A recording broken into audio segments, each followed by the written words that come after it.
Now, I tell you this story about summer camp. I could have told you 50 others just like it. All the times that I got the message that somehow my quiet and introverted style of being was not necessarily the right way to go, and that I should be trying to pass as more of an extrovert. And I always sensed deep down that this was wrong, and that introverts were pretty excellent just as they were. But for years I denied this intuition, and so I became a Wall Street lawyer, of all things, instead of the writer that I had always longed to be, partly because I needed to prove to myself that I could be bold and assertive too. And I was always going off to crowded bars when I really would have preferred to just have a nice dinner with friends. And I made these self-negating choices so reflexively that I wasn't even aware that I was making them.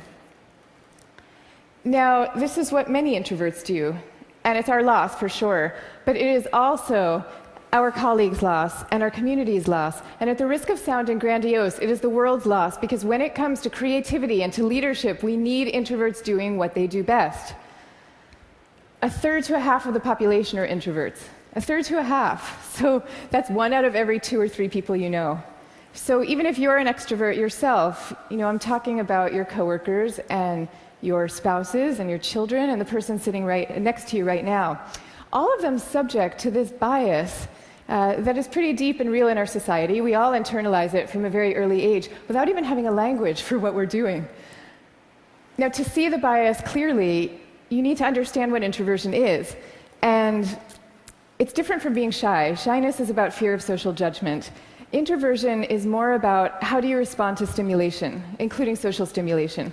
So extroverts really crave large amounts of stimulation, whereas introverts feel at their most alive and they're most switched on and they're most capable when they're in quieter, more low-key environments.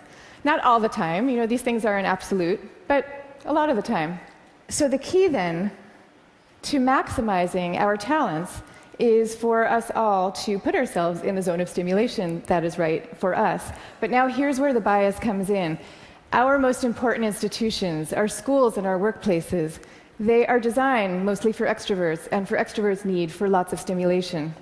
And also, we are living through this belief system. We have a belief system right now that I call the new groupthink, which holds that all creativity and all productivity comes from a very oddly gregarious place. So if you picture the typical classroom nowadays, when I was going to school, we sat in rows. We sat in rows of desks like this, and we did most of our work pretty autonomously. But nowadays, your typical classroom has pods of desks of 4 or 5 or 6 or 7 kids all facing each other. And kids are working in countless group assignments, even in subjects like math and creative writing, which you would think would depend on solo flights of thought. Kids are now expected to act as committee members. And for the kids who prefer to go off by themselves or just to work alone, those kids are seen as outliers often, or worse, as problem cases. And the vast majority of teachers reports believing that the ideal student is an extrovert as opposed to an introvert, even though introverts actually get better grades and are more knowledgeable, according to research. Okay, same thing is true in our workplaces. Most of us work in open plan offices without walls, where we are subject to the constant noise and gaze of our coworkers. And when it comes to leadership, introverts are routinely passed over for leadership positions, even though introverts tend to be very careful, much less likely to take outsized risks, which is something we might all favor nowadays. And interesting research by Adam Grant at the Wharton School has found that introverted leaders often deliver better outcomes than extroverts do, because when they are managing proactive employees, they're much more likely to let those employees run with their ideas, whereas an extrovert can quite unwittingly kind of get so excited about things that they're putting their own stamp on things, and other people's ideas might not as easily then bubble up to the surface. Now, in fact, some of our transformative leaders in history have been introverts. I'll give you some examples. Eleanor Roosevelt, Rosa Parks, Gandhi, all these people describe themselves as quiet and soft-spoken and even shy. And they all took the spotlight, even though every bone in their bodies was telling them not to.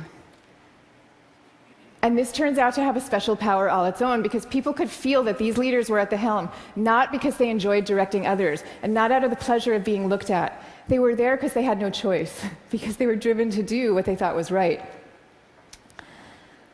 Now, I think at this point it's important for me to say that I actually love extroverts. I always like to say some of my best friends are extroverts, including my beloved husband. And we all fall at different points, of course, along the introvert-extrovert spectrum. Even Carl Jung, the psychologist who first popularized these terms, said that there's no such thing as a pure introvert or a pure extrovert. He said that such a man would be in a lunatic asylum if he existed at all. And some people fall smack in the middle of the introvert-extrovert spectrum, and we call these people ambiverts. And I often think that they have the best of all worlds. But many of us do recognize ourselves as one type or the other. And what I'm saying is that culturally, we need a much better balance. We need more of a yin and yang between these two types. This is especially important when it comes to creativity and to productivity, because when psychologists look at the lives of the most creative people, what they find are people who are very good at exchanging ideas and advancing ideas, but who also have a serious streak of introversion in them. And this is because solitude is a crucial ingredient often to creativity. So Darwin, he took long walks alone in the woods and emphatically turned down dinner party invitations.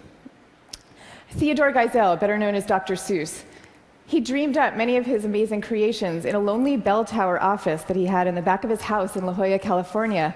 And he was actually afraid to meet the young children who read his books for fear that they were expecting him to be this kind of jolly Santa Claus-like figure and would be disappointed with his more reserved persona. Steve Wozniak invented the first Apple computer sitting alone in his cubicle in Hewlett-Packard, where he was working at the time. And he says that he never would have become such an expert in the first place had he not been too introverted to leave the house when he was growing up. Now, of course, this does not mean that we should all stop collaborating.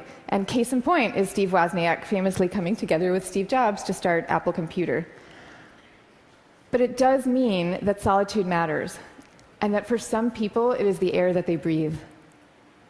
And in fact, we have known for centuries about the transcendent power of solitude. It's only recently that we've strangely begun to forget it. If you look at most of the world's major religions, you will find seekers, Moses, Jesus, Buddha, Mohammed, seekers who are going off by themselves, alone, to the wilderness, where they then have profound epiphanies and revelations that they then bring back to the rest of the community. So no wilderness, no revelations. This is no surprise, though, if you look at the insights of contemporary psychology. It turns out that we can't even be in a group of people without instinctively mirroring and mimicking their opinions, even about seemingly personal and visceral things like who you're attracted to. You will start aping the beliefs of the people around you without even realizing that that's what you're doing. And groups famously follow the opinions of the most dominant or charismatic person in the room, even though there's zero correlation between being the best talker and having the best ideas. Zero. So you might be following the person with the best ideas, but you might not. And do you really want to leave it up to chance? Much better for everybody to go off by themselves, generate their own ideas, freed from the distortions of group dynamics, and then come together as a team to talk them through in a well-managed environment and take it from there. Now, if all this is true, then why are we getting it so wrong? Why are we setting up our schools this way and our workplaces? And why are we making introverts feel so guilty about wanting to just go off by themselves some of the time? One answer lies deep in our cultural history. Western societies, and in particular the US, have always favored the man of action over the man of contemplation. But in America's early days, we lived in what historians call a culture of character, where we still, at that point, valued people for their inner selves and their moral rectitude. And if you look at the self-help books from this era, they all had titles with things like character, the grandest thing in the world.